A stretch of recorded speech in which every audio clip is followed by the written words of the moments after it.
We turn to Washington after the Senate acquitted former President Donald Trump in a historic second impeachment trial. Leaders on both sides now speaking out, including the former president's son, Eric Trump, posting on Twitter saying 2-0. CBS's Skylar Henry is at the White House with more. He is hereby acquitted of the charge. House impeachment managers are standing by their strategy after the Senate voted to acquit former President Donald Trump. I thought that I successfully demolished them at the trial, but there's no reasoning with people who basically are acting like members of a religious cult, and when they leave office should be selling flowers at Dulles Airport. 2/3 of the Senate was needed to convict the former president.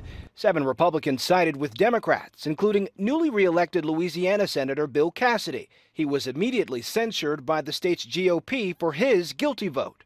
The Republican Party is more than just one person. The Republican Party is about ideas. But other Republicans disagree, insisting Mr. Trump is vital for the party's success in next year's midterms. My goal is to win in 2022, to stop the most radical agenda I've seen coming out of the Democratic presidency of Joe Biden.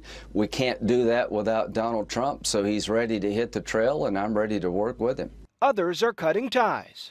In a statement, President Biden said even those who oppose the conviction, like Senate Minority Leader Mitch McConnell, believe Donald Trump was guilty of a disgraceful dereliction of duty and practically and morally responsible for provoking the violence unleashed on the Capitol. If President Trump were still in office, I would have carefully considered whether the House managers proved their specific charge. But those words outraged House Speaker Nancy Pelosi. She pointed out it was McConnell who chose to delay the start of the trial until after January 20th. It was a very disingenuous speech. Now, former President Trump may have cleared 2 impeachment trials, but he's still in possible legal jeopardy, including close scrutiny of his business practices in New York before he became president. Still lots of on track.